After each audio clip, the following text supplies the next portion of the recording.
কোন ব্যক্তির চরিত্র দুনিয়াতে আমরা 100% জানি, তিনি হচ্ছেন মুহাম্মদ সাল্লাল্লাহু আলাইহি ওয়াসাল্লাম। তিনি কি বলেছেন? তিনি বলেছেন, হে আমার সাহাবীরা, হে আমার স্ত্রীরা, দিনের আলোতে আমার মধ্যে যা কিছু দেখতে পাও, রাতের আধারে আমার মধ্যে যা কিছু দেখতে পাও, তা তামাম পৃথিবীর মানুষের সামনে খুলে খুলে বর্ণনা করে দাও।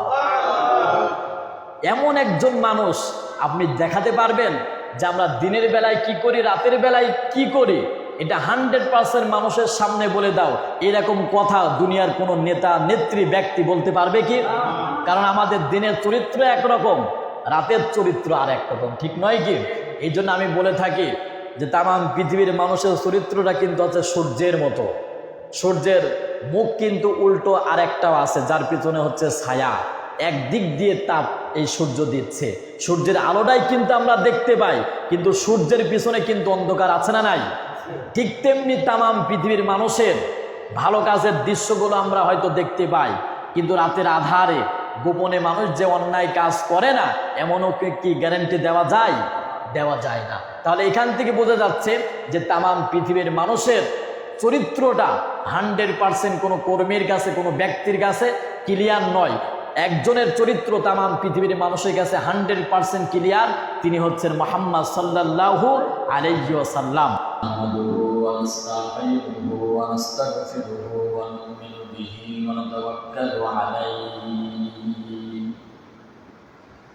ونعوذ بالله من شرور أنفسنا ومن سيئات أعمالنا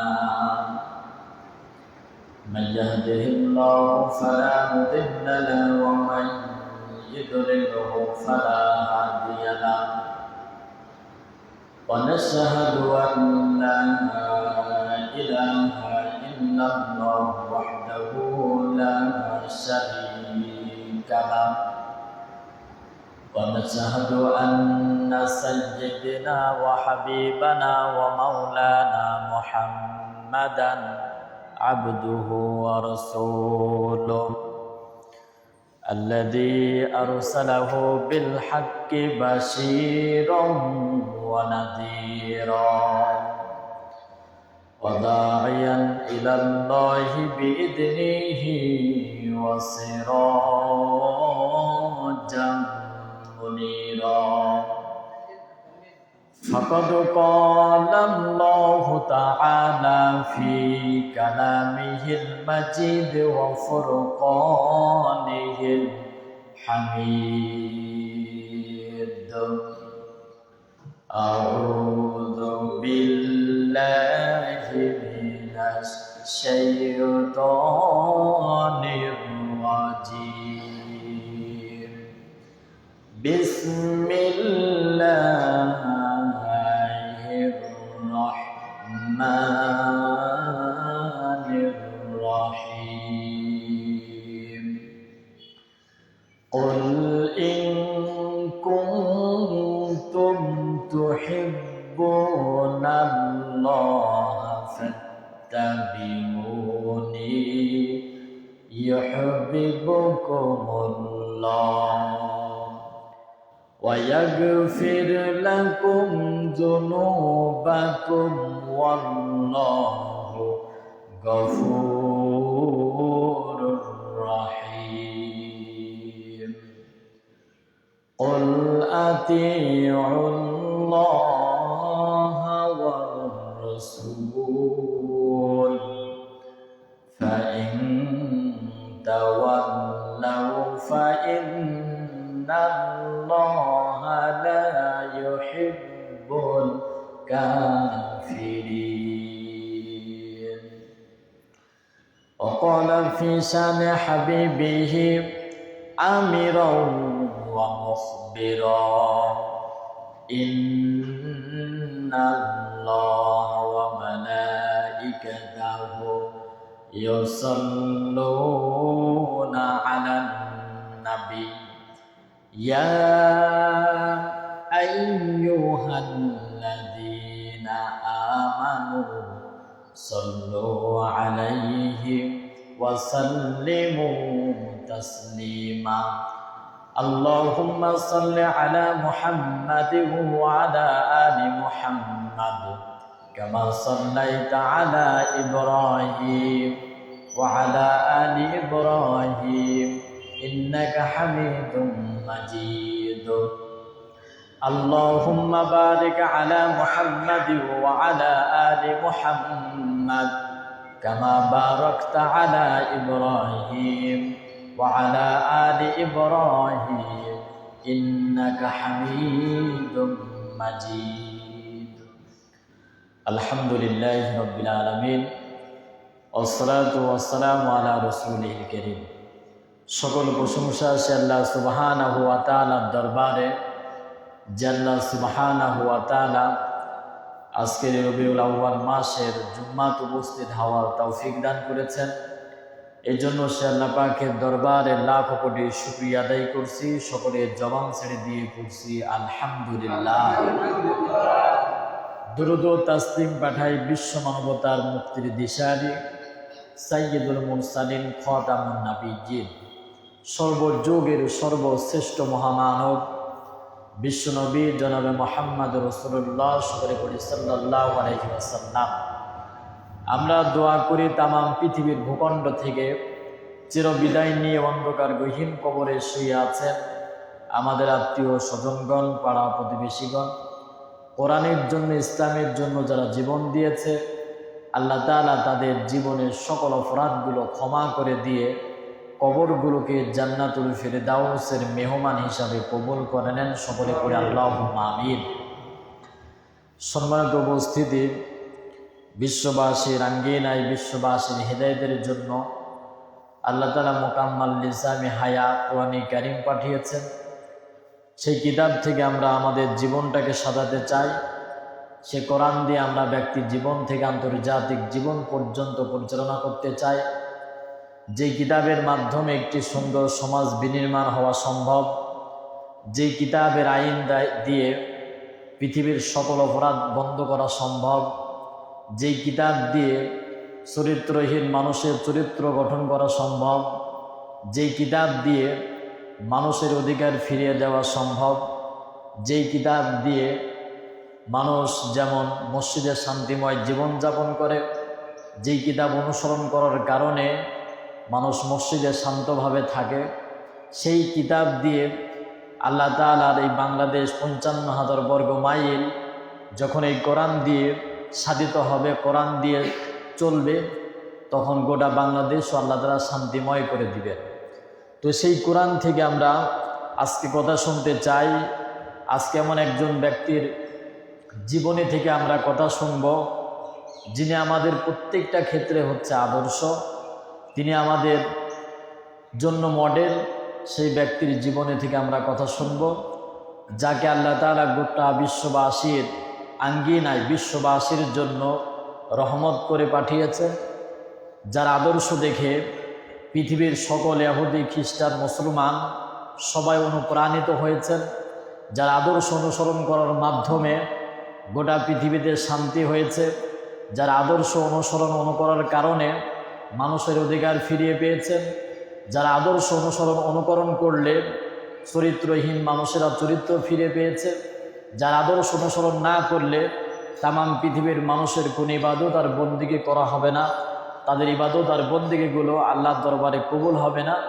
সেই ব্যক্তির জীবনী থেকে আজকে আমরা কথা বলবো, আর তিনি হচ্ছে মুহাম্মদ সাল্লাল্লাহু আলাইহি ওয়াসাল্লাম। কারণ তিনি আমাদের প্রত্যেকটি কাজে প্রত্যেকটি ক্ষেত্রে তিনি হচ্ছেন আমাদের জন্য আদর্শ। তো সম্মানিত উপস্থিতি, ভূমিকায় আর কথা নয়, আমি আপনাদের সামনে কোরআনে কারীমের সূরাতুল আল ইমরানের ৩১ এবং ৩২ নম্বর আয়াতে কারিমা তেলাওয়াত করেছি। কোরআনে কারীমের বৃহত্তম একটি সূরা আল ইমরান।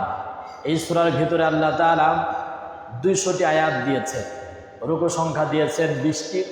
আমি আপনাদের সামনে ২০০ আয়াতের ভিতর থেকে ৩১ এবং ৩২ নম্বর আয়াতে কারিমা তেলাওয়াত করেছি। খুবই গুরুত্বপূর্ণ একটি আয়াতে কারিমা, যা গোটা পৃথিবীর মানুষের হেদায়েতের জন্য এই একটি মাত্র আয়াতে কারিমাই হচ্ছে যথেষ্ট। কিন্তু কোরআনে কারীমের কথাগুলো আমাদেরকে সম্পূর্ণভাবে অধিকাংশ মসজিদগুলোতেই বলতে দেওয়া হয় নাই। এই যে মুহাম্মদ সাল্লাল্লাহু আলাইহি সাল্লামের জীবনী নিয়ে আলোচনা করব। ইতিপূর্বে 5 আগস্টের পূর্বে মুহাম্মদ সাল্লাল্লাহু আলাইহি সাল্লামের পূর্ণাঙ্গ জীবনী আমাদেরকে বলতে দেওয়া হয় নাই। বিভিন্ন মসজিদের মেম্বার থেকে যখন মুহাম্মদ সাল্লাল্লাহু আলাইহি সাল্লামের পূর্ণাঙ্গ জীবনী আমরা আলোচনা করতে চেয়েছি, অনেক জায়গায় বাধা এসেছে, অনেক জায়গায় ইমামকে ইমামতি থেকে বিতাড়িত করা হয়েছে। তবে এখন আর ওই রকম সুযোগ নাই।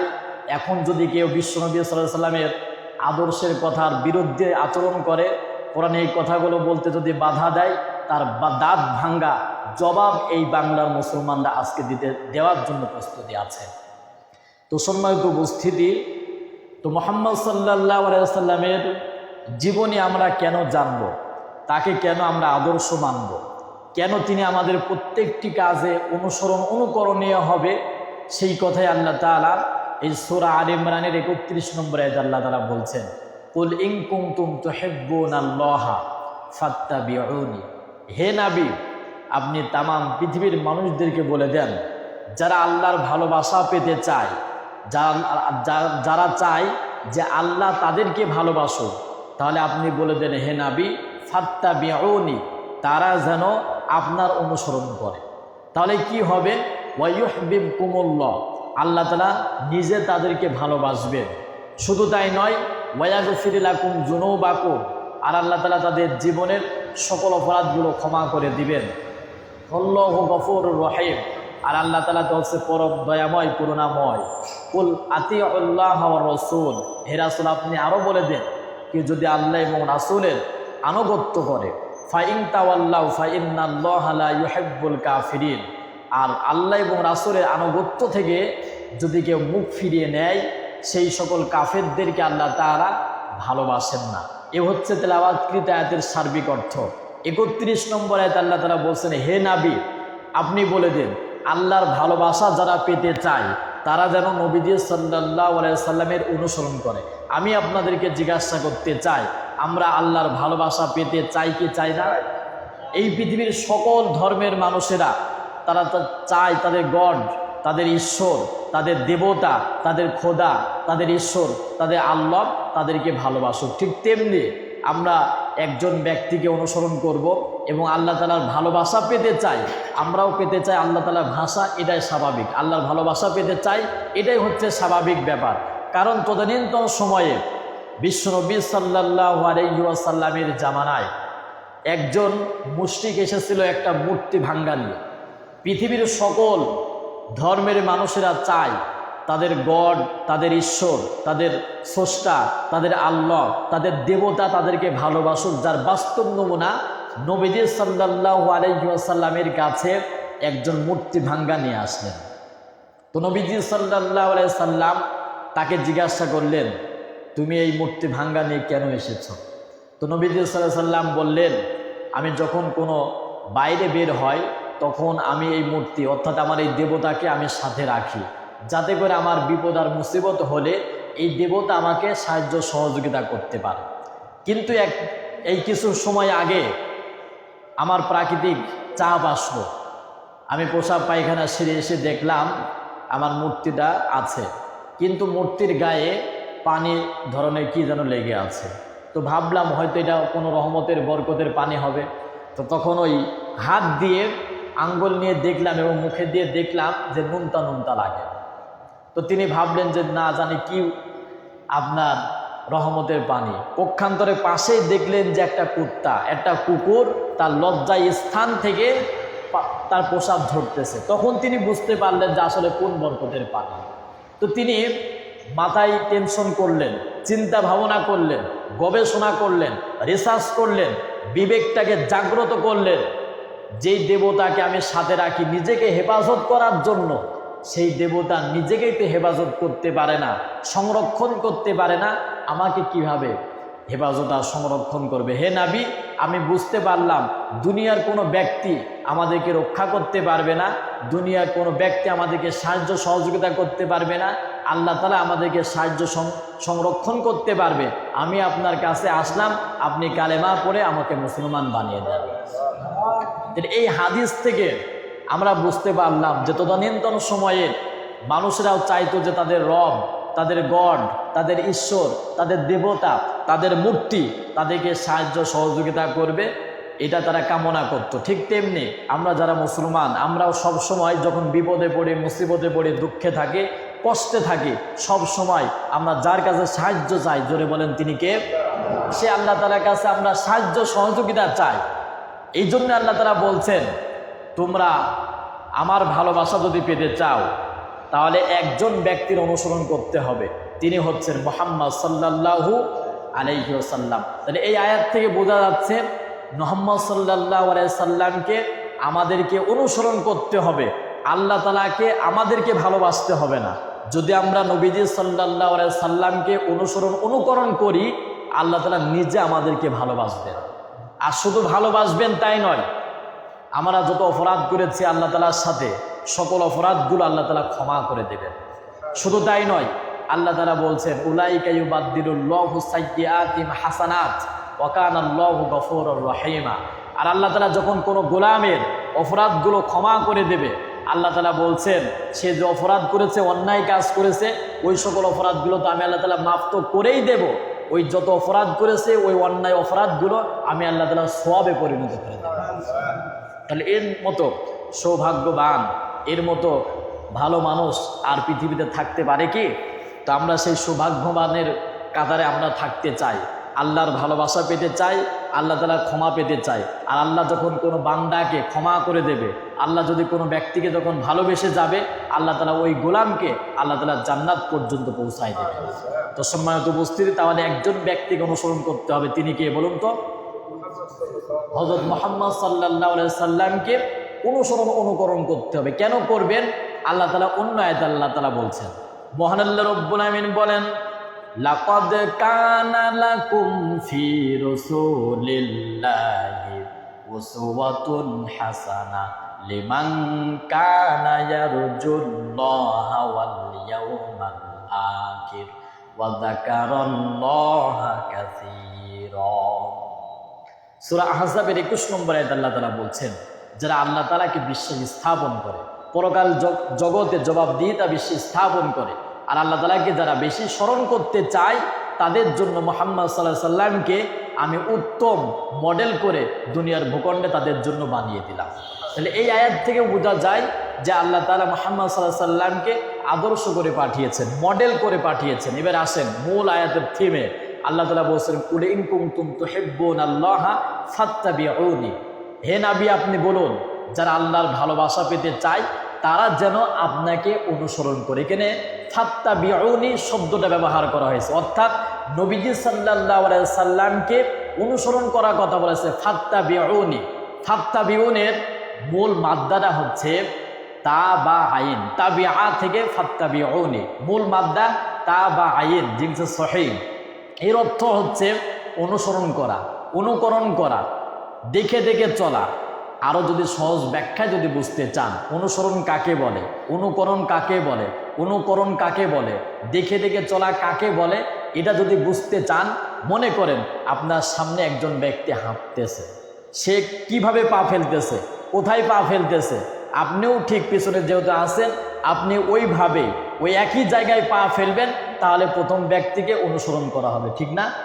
এটাকে আরবিতে বলা হয় ফাত্তাবিউনি, অনুসরণ করা, অনুকরণ করা। ঠিক তেমনি মুহাম্মদ সাল্লাল্লাহু আলাইহি সাল্লামকে আপনাকে অনুসরণ করতে হবে। কি কি ক্ষেত্রে আপনি অনুসরণ করবেন বা কি কি ক্ষেত্রে আমাদেরকে অনুসরণ করার দরকার, কেন আমাদেরকে অনুসরণ করার দরকার, এতটাই গুরুত্ব মুহাম্মদ সাল্লাল্লাহু আলাইহি সাল্লামের অনুসরণ করার, এতটাই গুরুত্বপূর্ণ। তিনি যেভাবে নামাজ আদায় করেছেন, তিনি যেভাবে যাকাত দিয়েছেন, তিনি যেভাবে সদকা করেছেন, তিনি যেভাবে মানুষের সাথে কথা বলেছেন, তিনি যেভাবে পরিবার চালিয়েছেন, তিনি যেভাবে রাষ্ট্র চালিয়েছেন, তিনি যেভাবে বিচার বিভাগ চালিয়েছেন, ঠিক একইভাবে আপনাকে ওইগুলো পরিচালনা করতে হবে। তাহলে মুহাম্মদ সাল্লাল্লাহু আলাইহি সাল্লামকে অনুকরণ করা হবে। এবার আসেন, কেন সেই নবীজি সাল্লাল্লাহু আলাইহি সাল্লামকে আপনি অনুকরণ করবেন? আপনি এই দুনিয়াতে কোনো ব্যক্তিকে যখন অনুসরণ করবেন, কোনো ব্যক্তিকে যখন আপনি ফলো করবেন, কোনো ব্যক্তিকে যদি আপনি অনুসরণ করতে চান, তাহলে সেই ব্যক্তির জীবনের সফলতা এবং ব্যর্থতা দেখার দরকার আছে না নাই? দুনিয়ার কোনো ব্যক্তিকে যখন আপনি অনুসরণ করবেন, আমরা তো পাবলিক চাই জীবনের সফলতা অর্জন করতে। পৃথিবীর কেউ কোনো ব্যক্তি চায় না যে আমি ক্ষতিগ্রস্ত হয়ে যাই, ক্ষতির কাতারে যেতে চাই, এমন কোনো ব্যক্তি এখানে আছে নাকি? পৃথিবীর প্রত্যেকটা মানুষই লাভবান হতে চায়, ঠিক তেমনি আমরাও লাভবান হতে চাই। তো আপনি কিভাবে লাভবান হবেন? তো সেই ব্যক্তিকেই তো অনুসরণ করতে হবে যিনি প্রত্যেকটা ক্ষেত্রে তিনি সফল হয়েছেন। এখন মনে করেন আপনারা তো গ্রাম অঞ্চলের লোক, ধান আবাদ করেন না, এইদিকে ধান আবাদ করেন, তারপরে কৃষি বিভিন্ন জিনিস উৎপাদন করেন। এখন মনে করেন কোনো ব্যক্তি নতুন চাষি হতে চায়, ধান আবাদ করতে চায়, কোনো দিন সে ব্যক্তি কখনোই ধান আবাদ করে নাই। এখন তার উচিতটা কি? সেই ব্যক্তির উচিত হচ্ছে এই গ্রামের সবচাইতে যিনি ধানে পারদর্শী, যিনি ধান আবাদে বেশি পারদর্শিতা অর্জন করেছে এবং সফলতা অর্জন করেছে এবং ধানগুলো খুব ভালো হয়েছে, মজবুত হয়েছে এবং বিঘা প্রতি বেশি হয়েছে, ওই ব্যক্তিকেই অনুসরণ করা এই ব্যক্তির উচিত। কি বলেন, ঠিক কিনা? কিন্তু পক্ষান্তরে ওই ব্যক্তি যদি মনে করে যে না, আমি যেহেতু নতুন, আমি নিজে চেষ্টা করে দেখি যে কতটুকু হওয়া যায়, আমি আপনাদেরকে জিজ্ঞাসা করতে চাই, যিনি পূর্ণাঙ্গভাবে ধান চাষে সফল হয়েছে, ভালো অভিজ্ঞতা অর্জন করেছে, সেই ব্যক্তির মতো কি এই ব্যক্তি ভালোভাবে সফল হতে পারবে কি? পারবে না। ঠিক তেমনি তামাম পৃথিবীর মানুষেরা যদি সফলতা অর্জন করতে চায়, পরকাল এবং ইহকাল উভয় জগতে যদি সফলতা অর্জন করতে চায়, তাহলে তামাম পৃথিবীর মানুষের দেখে নেওয়া উচিত যে আসলে কোন ব্যক্তি এই পৃথিবীতে এই ইহকাল এবং পরকাল উভয় জগতে সফলতা অর্জন করেছে। পৃথিবীর ইতিহাসের পাতা যদি আমরা খুলে দেখি যে এই পৃথিবীতে সর্বশ্রেষ্ঠ একজন ব্যক্তি যিনি ইহকাল এবং পরকাল উভয় জগতে সফলতা অর্জন করেছেন, তিনি হচ্ছেন মুহাম্মদ সাল্লাল্লাহু আলাইহি ওয়াসাল্লাম। তাহলে সেই ব্যক্তির চরিত্রটা কেমন আমাদের জানার দরকার, কারণ সেই ব্যক্তিকে যেহেতু আমরা অনুকরণ করব, তাহলে সেই ব্যক্তির চরিত্র আমাদের দেখার দরকার আছে না নাই? আমাদের চরিত্র দেখার দরকার আছে। এই পৃথিবীর যারা আওয়ামী লীগ করেন, আমি আপনাদেরকে জিজ্ঞাসা করতে চাই, আপনাদের যিনি বিগত স্বৈরাচার যিনি ছিলেন, তিনি জীবনে দুর্নীতি করে নাই, জনগণের হক নষ্ট করে নাই, তিনি তামাম পৃথিবীর বাংলাদেশের মানুষের উপরে গুলি চালায় নাই, আপনার নেত্রী, এই গ্যারেন্টি কি কোনো আওয়ামী লীগের লোকের এখানে দিতে পারবেন? যে জীবনে মিথ্যা কথা বলে নাই, দুর্নীতি করে নাই, মানুষের বুকের উপরে গুলি চালানোর অর্ডার করে নাই, এরকম গ্যারেন্টি কোনো আওয়ামী লীগের লোকেরা দিতে পারবেন? তার এখান থেকে বোঝা যায় যে 100% তার চরিত্র সম্পর্কে আমাদের জ্ঞান নাই। তারপরে যারা এখানে বিএনপি করেন, আমি আপনাদেরকে জিজ্ঞাসা করতে চাই, বেগম খালেদা জিয়া জীবনে একটা টাকাও দুর্নীতি করে নাই, জীবনে মিথ্যা কথা বলে নাই, আল্লাহর বিরুদ্ধে আচরণ করে নাই, বা মানুষের উপরে জুলুমান নির্যাতন করে নাই, এইরকম কোনো গ্যারেন্টি বিএনপির লোকের এখানে দিতে পারবেন কি? কেন দিতে পারবেন না? তার কারণটা হচ্ছে তার জীবনীটা আপনার কাছে 100% ক্লিয়ার নয়। করলেও করতে পারে, আবার নাও করলেও করতে পারে, এটাই স্বাভাবিক। তারপরে যারা জামাত ইসলামী করেন, বর্তমান যিনি আমির, তিনিও যে জীবনে কোনোদিন মিথ্যা কথা বলে নাই, বা নামাজ কাজা করে নাই, বা ইসলামী আন্দোলনকে যে স্পিরিটে নিয়ে যাওয়ার জন্য যথেষ্ট এরকম 100% ভূমিকা রেখেছে, এরকম গ্যারেন্টিও কিন্তু আমরা দিতে পারবো না, কারণ তার জীবনীটা আমাদের কাছে 100% ক্লিয়ার নয়। হয়তো তিনি আমিরের দায়িত্ব পালন করছেন কয়েক বছর, কিন্তু ইতিপূর্বে তিনি যে মিথ্যা কথা বলে নাই, তিনি যে নামাজ কাজা করে নাই, এটা কি জামাত ইসলামী লোকের কাছে 100% ক্লিয়ার নয়। তাহলে পৃথিবীর আপনি প্রত্যেকটা নেতার চরিত্র যদি দেখেন, যে তার কর্মীর কাছে তার নেতা নেত্রীদের জীবনেটা কিন্তু 100% ক্লিয়ার নয়। কিন্তু এই তামাম পৃথিবীর ভূখণ্ডে আদম আলাইহিস সালাতু ওয়াস সালাম থেকে শুরু করে কিয়ামত পর্যন্ত যত মানুষ আসবে, তামাম পৃথিবীর মানুষের চরিত্রটা হয়তো আমরা 20%, 30%, 40%, 60% জানতে পারবো, কিন্তু একজন ব্যক্তির চরিত্র দুনিয়াতে আমরা 100% জানি। তিনি হচ্ছেন মুহাম্মদ সাল্লাল্লাহু আলাইহি ওয়াসাল্লাম। তিনি কি বলেছেন? তিনি বলেছেন, হে আমার সাহাবীরাম, হে আমার স্ত্রীরাম, দিনের আলোতে আমার মধ্যে যা কিছু দেখতে পাও, রাতের আধারে আমার মধ্যে যা কিছু দেখতে পাও, তা তামাম পৃথিবীর মানুষের সামনে খুলে খুলে বর্ণনা করে দাও। এমন একজন মানুষ আপনি দেখাতে পারবেন যে আমরা দিনের বেলায় কি করি, রাতের বেলায় কি করি, এটা 100% মানুষের সামনে বলে দাও, এরকম কথা দুনিয়ার কোনো নেতা নেত্রী ব্যক্তি বলতে পারবে কি? কারণ আমাদের দিনের চরিত্র একরকম, রাতের চরিত্র আর একরকম, ঠিক নয় কি? এই জন্য আমি বলে থাকি যে তামাম পৃথিবীর মানুষের চরিত্রটা কিন্তু হচ্ছে সূর্যের মতো। সূর্যের মুখ কিন্তু উল্টো আর একটাও আছে, যার পিছনে হচ্ছে ছায়া। একদিক দিয়ে তাপ এই সূর্য দিচ্ছে, সূর্যের আলোটাই কিন্তু আমরা দেখতে পাই, কিন্তু সূর্যের পিছনে কিন্তু অন্ধকার আছে না নাই? ঠিক তেমনি তামাম পৃথিবীর মানুষের ভালো কাজের দৃশ্যগুলো আমরা হয়তো দেখতে পাই, কিন্তু রাতের আধারে গোপনে মানুষ যে অন্যায় কাজ করে না, এমনও কি গ্যারান্টি দেওয়া যায়?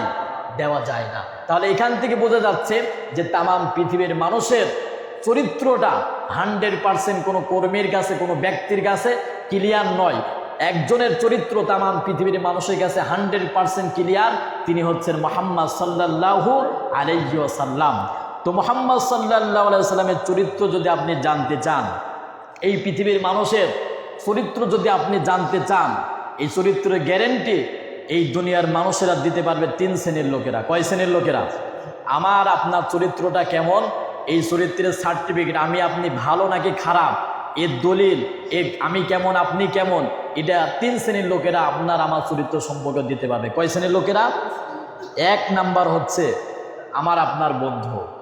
যেই বন্ধু আমার সাথে সব সময়ই থাকে, সেই বন্ধু কিন্তু বলতে পারবে যে আমার আপনার চরিত্রটা কেমন, ঠিক নয় কি? আপনি মদ খান নাকি গাঁজা খান, আপনি বিড়ি খান না সিগারেট খান, নাকি আপনি মানুষের নামে মিথ্যা মামলা দেন, নাকি আপনি অসত্য কথা বলেন, নাকি আপনি চুরি করেন নাকি ডাকাতি করেন, নাকি আপনি ভালো কাজ করেন নাকি খারাপ কাজ করেন, একমাত্র সাক্ষী হিসাবে, প্রমাণ হিসাবে আপনার চরিত্র সম্পর্কে বলতে পারবে আমার আপনার বন্ধু। কি বলেন, ঠিক না? এবার আসেন মুহাম্মদ সাল্লাল্লাহু আলাইহি সাল্লামের তদানীন্তন সময়ের সবচাইতে কাছের বন্ধু ছিল হচ্ছে হযরত আবু বকর সিদ্দিক রাদিয়াল্লাহু তাআলা আনহু। সুবহানাল্লাহ বলতে পারেন না? কেমন বন্ধু, কেমন বন্ধু আপনি চিন্তা করেন, যেই বন্ধুর মেয়েকে বন্ধুর সাথে বিবাহ দিয়ে দিয়েছে। চিন্তা করেন। আর তাহলে আমাদের যে বন্ধু আছে, আপনার যে চরিত্র, আমাদের যে চরিত্র, আমাদের বন্ধুরা আমাদের কাছে সব কিছু নিরাপদ মনে করে না। তো মুহাম্মদ সাল্লাল্লাহু আলাইহি ওয়াসাল্লামের বন্ধু ছিল হযরত আবু বকর। সে আবু বকর সিদ্দিক রাদিয়াল্লাহু তাআলা বলছেন মুহাম্মদ সাল্লাল্লাহু আলাইহি ওয়াসাল্লাম সম্পর্কে, তিনি বলছেন যে নবীজি সাল্লাল্লাহু আলাইহি ওয়াসাল্লামের মতো এত চরিত্রবান, উন্নতমান, সরলতা, সহজ সরল এবং নিষ্ঠাবান এরকম চরিত্রের মানুষ আমার জীবনেতে আমি কোনোদিন দেখি নাই। তাহলে বন্ধুর কাছ থেকে আমরা মুহাম্মদ সাল্লাল্লাহু আলাইহি ওয়াসাল্লামের সম্পর্কে ভালো সার্টিফিকেট পেলাম না খারাপ সার্টিফিকেট পেলাম? এবার আসেন 2 নম্বর, সংক্ষিপ্ত শুনতে হবে। 2 নম্বর হচ্ছে আমার আপনার চরিত্র কেমন, এই চরিত্র সম্পর্কে বলতে পারবে আমাদের এলাকার লোকেরা। আমি ভালো নাকি খারাপ, এই চরিত্রের গ্যারেন্টিটা দিতে পারবে কোন এলাকার লোকেরা? নিজ নিজ এলাকার। আমি কেমন, এটা আমার গ্রামের লোকেরা বলতে পারবে। আপনি কেমন, আপনার গ্রামের লোকেরা বলতে পারবে। আপনি ভালো মানুষ নাকি খারাপ মানুষ, গ্রামের লোকেরা বলতে পারবে সবচাইতে কিন্তু বেশি। কারণ এখানে আপনি জন্মগ্রহণ করেছেন, এখানে আপনি বেড়ে উঠেছেন, এখানে আপনি গড়ে উঠেছেন, এখানে আপনি জীবনকাল কাটান, এই জন্য এলাকার লোকেরা আপনার সম্পর্কে কিছুটা হলেও বলতে পারবে। কি পারবে না?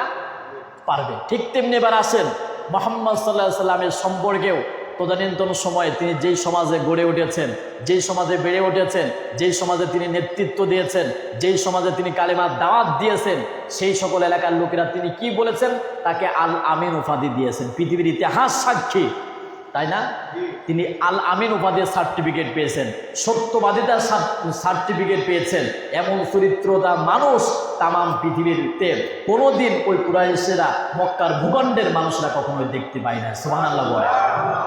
এখন প্রশ্ন করতে পারেন, যেই যুগের লোকেরা মুহাম্মদ সাল্লাল্লাহু আলাইহি সাল্লামকে আল আমিন উপাধি দিয়েছেন আর সাদিক উপাধি দিয়েছেন, তাহলে সেই নবীজি সাল্লাল্লাহু আলাইহি সাল্লামকে কেন তারা মক্কায় থেকে মদিনায় হিজরত করালেন? এই প্রশ্নও আবু জাহেলকে করা হয়েছিল। সূরা আনআমের তাফসীর যদি আপনি পড়েন, আখনাস ইবনে সুরাইহ নামে একজন ব্যক্তি ছিলেন, যিনি ছিলেন আবু জাহেলের সহপাঠী, তার কাছেই তিনি থাকতেন। তো নবীজি সাল্লাল্লাহু আলাইহি সাল্লামকে আল আমিন উপাধি দিয়েছেন আর সাদিক উপাধি দিয়েছেন, তারপরেও সেই ব্যক্তির বিরোধিতা কেন করা হলো? কেন তাকে মক্কা থেকে মদিনায় হিজরত করানো হলো? তো আখনাস ইবনে সুরাইহ সূরা আনআমের তাফসীরে তিনি বলছেন, আখনাস ইবনে সুরাইহ আবু জাহেলকে একদিন জিজ্ঞাসা করছেন, হে আবু জাহেল, আপনি তো মুহাম্মদ সাল্লাল্লাহু আলাইহি সাল্লামকে সেই ছোট্টবেলায় থেকে লালিত পালিত হতে দেখছেন। 40টা বছর তিনি আমাদের সমাজে গড়ে উঠেছেন। তিনি কোনোদিন মিথ্যা কথা বলে নাই, কোনোদিন তিনি আমানতের খেয়ানত করে নাই। তাকে আমরা আল আমিন উপাধি দিয়েছি, আর সাদিক উপাধি দিয়েছি। মানবতার কল্যাণের জন্য তিনি কাজ করেছেন আমরা দেখেছি। তাহলে সেই নবী সাল্লাল্লাহু আলাইহি সাল্লামের কেন বিরোধিতা করেন? আবু জাহেল বলল যে সাইডে কোনো ব্যক্তিরা আছে কিনা লক্ষ্য করে দেখো, এর প্রশ্নের জবাব দিতে হবে। তা আবু জাহেল বলল এই জন্যই তার বিরোধিতা করি, যাতে করে আমার চেয়ারটা ঠিক থাকে। আজও গোটা পৃথিবীতে দেখেন, যাদের নামে মিথ্যা মামলা দেওয়া হয়, যাদেরকে ফাঁসিতে ঝোলাতে হয়, যেই সকল ইসলামী আন্দোলনের ব্যক্তিদের নামে মিথ্যা মামলা দেওয়া হয়, ফাঁসির গাছতে ঝোলানো হয়, বাড়িতে ঘুমাতে দেওয়া হয় না, তারাও দেখেন এই সমাজের সবচাইতে চরিত্রবান ব্যক্তি। বিরোধিতা এই জন্যই করা হয়, তারা এই জমিনে আল্লাহর দিন কায়েম করার জন্য চেষ্টা করে। আর আল্লাহর দিন যখন কায়েম হয়ে যাবে, জালেমদের চেয়ার থাকবে না, এই জন্যই মূলত বিরোধিতা করা হয়। তাহলে তদানীন্তন সময়ে আবু জাহেল যেই কথা বলেছিল, আজকেও ওই সকল মুশরিকদের, কাফেরদের ধর্ম নিরপেক্ষ মতবাদ যারা এই সমাজে প্রতিষ্ঠিত করতে চায়, তাদেরকে যদি জিজ্ঞাসা করেন, যারা ইসলামে আন্দোলন করে, যারা দিন প্রতিষ্ঠিত করতে চায়, আল্লাহ জমিনে আল্লাহ দিন প্রতিষ্ঠিত করতে চায়, তাদের চরিত্রটা কেমন, তারা বলবে এক নির্বিঘ্নে যে এদের মতো চরিত্রবান ব্যক্তি এই সমাজে ভূখণ্ডে নাই। বিরোধিতা এই জন্যই করি যে আমাদের গদিটা যেন ঠিক থাকে। কি বলেন, ঠিক না? তাহলে নবীজি সাল্লাল্লাহু আলাইহি সাল্লামের চরিত্র সম্পর্কে আমরা জানলাম যে এলাকার লোকেরা তাকে বলল যে আপনি আল আমিন আর সাদিক। তৃতীয় নম্বর, আমার আপনার চরিত্রটা কেমন? সবচাইতে নিকটবর্তী যিনি দিতে পারবেন তিনি হচ্ছেন আমাদের স্ত্রী। কি বলেন, ঠিক না? আপনি স্বামী হিসাবে কেমন, আপনি পিতা হিসাবে কেমন, আপনি হালাল ইনকাম করেন নাকি হারাম ইনকাম করেন, আপনি সৎ নাকি অসৎ, আপনি ন্যায়বান নাকি জুলুমকারী, এটা সবচাইতে কিন্তু স্ত্রী ভালো বলতে পারবে। এবার আসেন সেই মুহাম্মদ সাল্লাল্লাহু আলাইহি সাল্লামের স্ত্রীরা কেমন সার্টিফিকেট দিচ্ছেন, খেয়াল করেন। সেই মুহাম্মদ সাল্লাল্লাহু আলাইহি সাল্লামের প্রথম স্ত্রী ছিল হযরত খাদিজা রাদিয়াল্লাহু তাআলা আনহা। তিনি বলছেন, যখন তাকে নবুয়ত দেওয়া হলো, তিনি বাড়িতে আসলেন এবং বললেন জাম্মিলুনি, আমাকে ঢেকে দাও। তারপর তিনি জাগ্রত হলেন, তিনি হেরা পর্বতের কথাগুলো বললেন। এরপর তিনি বললেন নবীজি সাল্লাল্লাহু আলাইহি সাল্লামকে সান্ত্বনা দেওয়ার জন্য যে আপনার মতো মানুষকেই তো আল্লাহ তাআলা নবুয়ত দান করবেন, কারণ আপনি ওপরের বোঝা নিজের মাথায় নেন, অন্যের দুঃখ কষ্ট আপনি দূর করে দেন, আপনি সমাজে অন্যায়কে নির্বীত করতে চান, আপনি অভাব অনটন দূর করতে চান, ওপরের বোঝা নিজের মাথায় নেন, আপনার মতোই মানুষকে তো আল্লাহ তাআলা নবী বানাবে। তিনি সর্বপ্রথম কালেমা পড়ে মুহাম্মদ সাল্লাল্লাহু আলাইহি সাল্লামের কাছে ইসলাম গ্রহণ করে ফেলেছিলেন।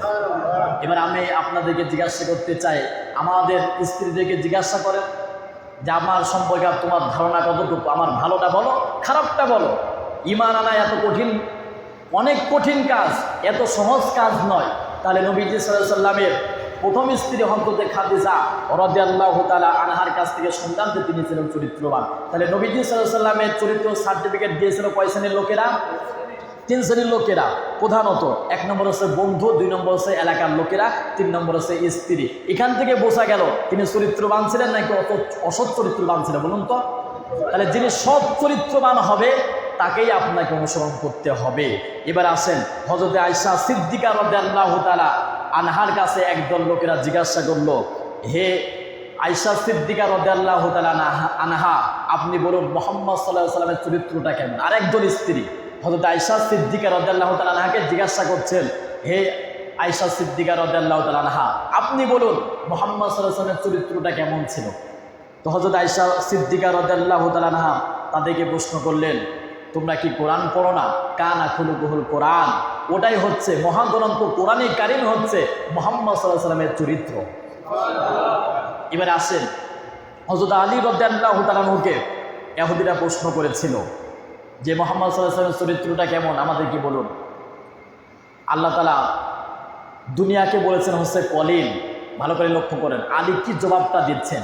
আলী রাদিয়াল্লাহু তাআলা আনহু বলছেন যে মুহাম্মদ সাল্লাল্লাহু আলাইহি সাল্লামের চরিত্রটা সম্পর্কে আল্লাহ তাআলা কি বলেছেন পরে, এই দুনিয়ার যা কিছু আছে সব কিছুকে আরবিতে আল্লাহ তাআলা বলেছেন হচ্ছে কলিল শব্দ দ্বারা। কি শব্দ দ্বারা?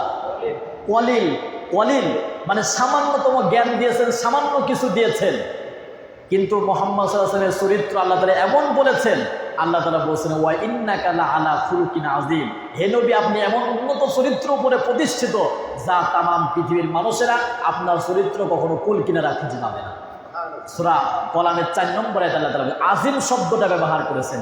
আরবিতে চওড়াকে বলা হয় আরিদ, আর গভীরতাকে বলা হয় আমিক। ভালো করে লক্ষ্য করেন, আরিদকে বলা হয় চওড়াকে, আমিক বলা হয় গভীরতাকে। কিন্তু আজিম কাকে বলে? আল্লাহ তাআলা তার নিজের সিফাতি নাম 3 জন নবীর ব্যাপারে ব্যবহার করেছেন। তার ভিতরে মুহাম্মদ সাল্লাল্লাহু আলাইহি ওয়াসাল্লাম শব্দের ক্ষেত্রে আল্লাহ তাআলা আজিম শব্দ ব্যবহার করা হয়েছে। আজিম এর অর্থ হচ্ছে, হে নবী, আপনার চরিত্রটা এমন যা দুনিয়ার কোনো ফিতা নাই, যা দুনিয়ার কোনো গভীরতা নাই, যে মাপার যন্ত্র দরকার এইরকম কোনো যন্ত্র পৃথিবীতে আবিষ্কার হয় নাই। আপনি সেই সকল চরিত্রের উপরে আপনি প্রতিষ্ঠিত আছেন। তাহলে সেই নবীজি সাল্লাল্লাহু আলাইহি ওয়াসাল্লামকে অনুকরণ করার দরকার আছে না নাই? আমরা কোন কোন ক্ষেত্রে এবং সেই নবীজি সাল্লাল্লাহু আলাইহি ওয়াসাল্লামের জীবনে আমাদেরকে জানতে হবে। আজকে শুধুমাত্র গুরুত্বটা বললাম যে নবীজি সাল্লাল্লাহু আলাইহি ওয়াসাল্লামকে আপনি কেন অনুসরণ করবেন। নবীজি সাল্লাল্লাহু আলাইহি ওয়াসাল্লাম যেভাবে নামাজ আদায় করেছেন, আপনি যদি সেইভাবে নামাজ আদায় না করেন, আপনার নামাজ আদায় হবে। নবীজি সাল্লাল্লাহু আলাইহি ওয়াসাল্লাম জুম্মা নামাজ আদায় করেছেন কয় রাকাত? ফরজ নামাজ আদায় করেছেন কয় রাকাত? এটা আল্লাহ তাআলার সিদ্ধান্ত এবং মুহাম্মদ সাল্লাল্লাহু আলাইহি ওয়াসাল্লাম প্র্যাকটিক্যাল দেখিয়েছেন। কেউ যদি মনে করে যে 1 সপ্তাহ পর আসলাম 4 রাকাত পড়লে সমস্যা কোথায়? সমস্যা আছে না নাই? কারণ নবীজি সাল্লাল্লাহু আলাইহি ওয়াসাল্লাম 4 রাকাত পড়েন নাই। তাহলে এখান থেকে বোঝা যাচ্ছে যে নবীজি সাল্লাল্লাহু আলাইহি ওয়াসাল্লাম যেভাবে নামাজ আদায় করেছেন সেইভাবেই নামাজ আদায় করতে হবে। কম করলেও হবে না, বেশি করলেও হবে না। এইভাবে প্রত্যেকটা ক্ষেত্রে তাকে যে অনুসরণ করতে হবে, আগামী আলোকপাত হবে। আজকে যেটুকু কথা বললাম আমাকে এবং সকলকে বাস্তব জীবনে আমল করবার তৌফিক যেন দান করেন। সকলে বলি আল্লাহুম্মা আমিন।